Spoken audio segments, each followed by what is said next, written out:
Alright, ladies and gentlemen, welcome to your 27th UDK tutorial, and this is one of the last tutorials I'm going to be going over when it comes to materials. It's this one, and then I got one more, so 27, 28, and then I'm going to be going to Food Line, grabbing some oatmeal cream pies, and watching some Netflix movies. So we only got two more tutorials on materials to go, and then we can move on to the next topic. So in this tutorial, I'm going to be teaching you guys about emissive materials. Now, we can go ahead and look at the emissive property right here.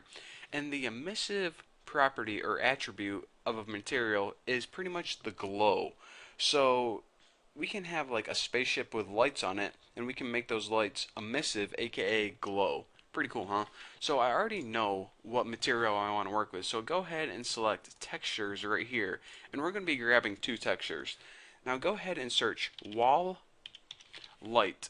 And I found this one and this one right here. And by the way, I want to give you guys this little tip. Whenever you're looking through textures, you can kind of see what they're used for by the last letter. For example, this last letter is D. This means it should be plugged into the diffuse property. This one is N. This one should be plugged into the normal map. This one is EM. That means emissive map. So we're going to be grabbing that one for the emissive map.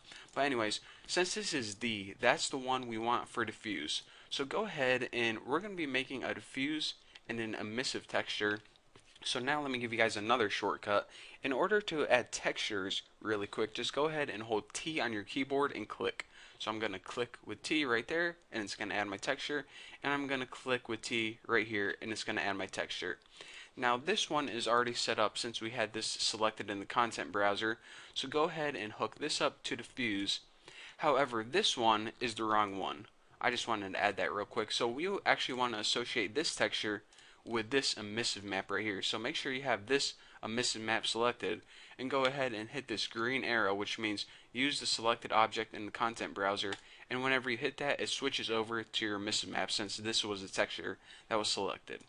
So now go ahead and expand that because I'm done with the content browser, and also expand your preview window just because I think it'll look better. And now look what happens whenever I plug this emissive map into this emissive property. Keep your eye on the preview window. Whenever I plug it in, those lights kind of light up. And that's basically what an emissive map is. An emissive map is basically a black and white map, and the white parts tell the UDK what parts of your material needs to glow.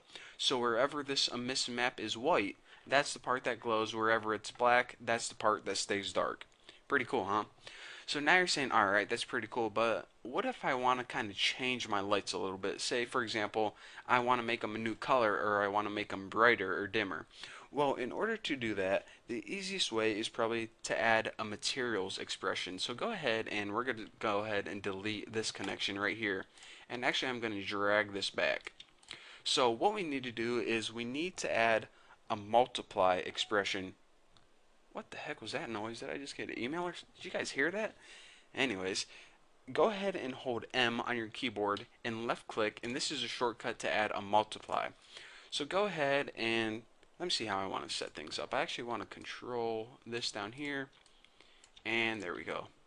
So what we're going to be doing is we're actually going to be hooking up this multiply to the emissive, and now this multiply needs two values in which to multiply. Just go ahead and plug in this one for B, and you remember before when we used that constant 3 vector? I'll go ahead and show you. If you right click constant 3 vector, this is a vector with the R, G, and B value. So go ahead and grab all of those and plug them into A, and basically this red is going to be multiplied by this red. This green is going to be multiplied by this green, and this blue is going to be multiplied by this blue. But if we see right now, since all of these values are 0, this red, green, and blue is going to multiply by 0. And remember, anytime you have a number and you multiply by 0, the outcome is 0. So right now, we're getting these three RGB values, we're multiplying them by 0, 0, 0, and our outcome is 0, 0, 0. So this basically has no emissive properties right now, and we can verify that by taking away this connection. You see, when we take it away and add it, take it away and add it, our material doesn't change glow. So what we need to do is we need to change the glow properties, and we do that by changing the constant 3 vector properties. So let's go ahead and boost one of these colors. By the way, by default, if you want to get your old glow back, just type 1, 1, 1, and there's your old glow back. So say we want to add a little more, let me think of a cool number. Let me go ahead and boost my green by like 800, and then go ahead and focus away from that, and now you can see we get a nice powerful green glow. And this green glow needs a little bit of blue, so I'm going to go ahead and boost that by 200, and check it out. I get this nice looking green and blue glow. Pretty cool, huh? So here's what's happening. It's taking the red value and multiplying it by this red value, so we get the same, since any number times 1 is itself.